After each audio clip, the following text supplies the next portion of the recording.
Welcome to law central. आज की इस वीडियो के अंदर हम कॉन्ट्रैक्ट एक्ट 1872 के सेक्शन 30B को डिस्कस कर रहे हैं। ठीक है, इससे पहले हमने सेक्शन 30 और 30A को डिस्कस कर लिया है। अब हम डिस्कस करते हैं सेक्शन 30B को। तो हम बिना किसी वक्त ज़ाय किए वीडियो की तरफ चलते हैं। सेक्शन 30B बेसिकली डिस्कस करता है कि no suit for the recovery of the money commission in respect of the void agreement. हमने ये बात पहले ही डिस्कस कर ली थी कि आप जब भी वेजर एग्रीमेंट करते हैं तो उसको इन्फोर्स करवाने के लिए कभी आप कोर्ट में नहीं जा सकते। ठीक है, क्योंकि वो शुरू से ही वॉइड एग्रीमेंट है। लेकिन ये जो सेक्शन है 30B इसको ज़्यादा एलोबरेट करके हमें समझाता है। इसके अंदर कुछ पॉइंट्स है जो हम डिस्कस करते हैं कि किस चीज़ की रिकवरी के लिए कोई सूट फाइल नहीं किया जा सकता। ठीक है, तो इसमें कह रहा है कि any sum of money paid और payable in respect of any agreement void under section 30A। ठीक है, तो कोई भी मनी जो वॉइड एग्रीमेंट मेजर एग्रीमेंट के ज़रिए किए गए हैं एग्रीमेंट, उसके ज़रिए कोई भी मनी या तो पे हो चुकी है या तो पे होनी है, तो उस तरह के एग्रीमेंट को, उस तरह की मनी को रिकवर करने के लिए, वापस लेने के लिए या लेने के लिए आप कोर्ट के अंदर सूट फाइल नहीं कर सकते। दूसरा जो पॉइंट है वो कमीशन से रिलेटेड है। ठीक है, आप कोई भी मेजर एग्रीमेंट हो रहा है, ठीक है, कि उस एग्रीमेंट को करने के लिए आप दूसरे एक दो पार्टी के साथ कमीशन करते हैं या उसके लिए कोई फ़ी रखते हैं, रिवॉर्ड रखते हैं। ठीक है, तो इस तरह के सारे जो एग्रीमेंट होते हैं या मेजर एग्रीमेंट को कैरी आउट करने में कोई एक्सपेंसेस लग रहे हैं, तो इस तरह के जितने भी एग्रीमेंट होते हैं वो लॉ के अंदर वैलिड नहीं होते। या कोई भी ऐसा सम ऑफ मनी जो कि आपने नोइंगली पेड किया है, ठीक है, या पेएबल है किसी भी पर्सन को by the way of the commission, commission के ज़रिए फ़ी या पर कोई रिवार्ड या कोई भी क्लेम इन सच एग्रीमेंट यानी कि वेजर एग्रीमेंट, तो वो एग्रीमेंट वैलिड नहीं होते। अब हम इस चीज़ को एग्जांपल के साथ पढ़ते हैं तो कॉन्सेप्ट जो है वो ज़्यादा क्लियर होगा। फॉर एग्ज़ाम्पल आप देखें कि इसको हम कॉन्सेप्ट को दो एग्जाम्पल के साथ साथ देखें। ठीक है, तो पहला एग्जाम्पल हम जो डिस्कस कर रहे हैं वो ये है,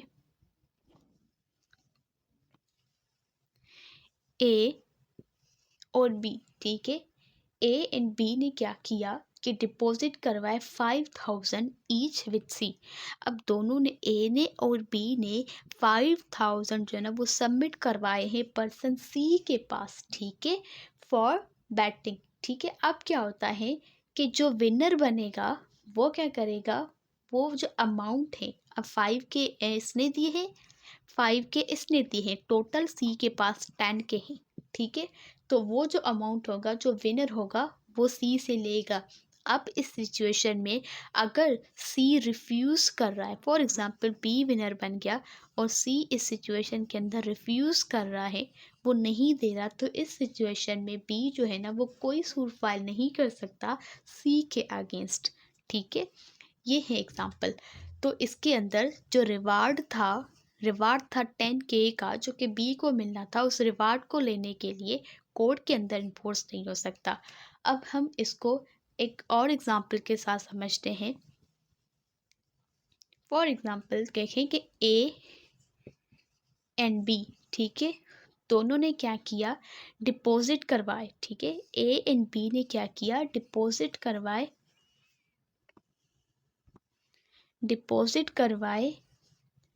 ठीक है, 5000, दोनों ने 5000 जमा करवाए हैं पार्टी सी के पास। ठीक है, और इस सिचुएशन में ए जो है वो एग्रीड होता है कि वो क्या करेगा, सी को 20% कमीशन देगा। ठीक है, of his support during the dispute. ठीक है, ये जो बैट का ए और बी ने आपस में लगाया, इसमें अगर सी इनको सपोर्ट करता है तो ए क्या करेगा, बी को 20% उसको प्रॉफिट देगा। अब इस सिचुएशन में क्या होता है, ठीक है, अगर ये सी किसको सपोर्ट करेगा, ए को सपोर्ट करेगा। ठीक है, एक पार्टी को सपोर्ट कर रहा है। अब क्या करता है कि ए तो विन कर गया। ठीक है, ए ने विन कर दिया। अब ए क्या है, वो सी को पैसे देने से मना कर रहा है, रिफ्यूज़ कर रहा है। तो अब इस सिचुएशन में सी अपनी कमीशन को हासिल करने के लिए कोर्ट में नहीं जा सकता, क्योंकि ये एक मेजर एग्रीमेंट था ए और बी के दरमियान, जिसमें सी ने ए को सपोर्ट किया और सी की जो कमीशन 20% ए ने देनी थी वो नहीं दे रहा। ठीक है। तो अब सी इसको इन्फोर्स नहीं कर पा सकता क्योंकि ये खुद ही इनलीगल और वाइड एग्रीमेंट में आता है। तो इस सिचुएशन में सी जो है वो cannot sue for the recovery of the amount.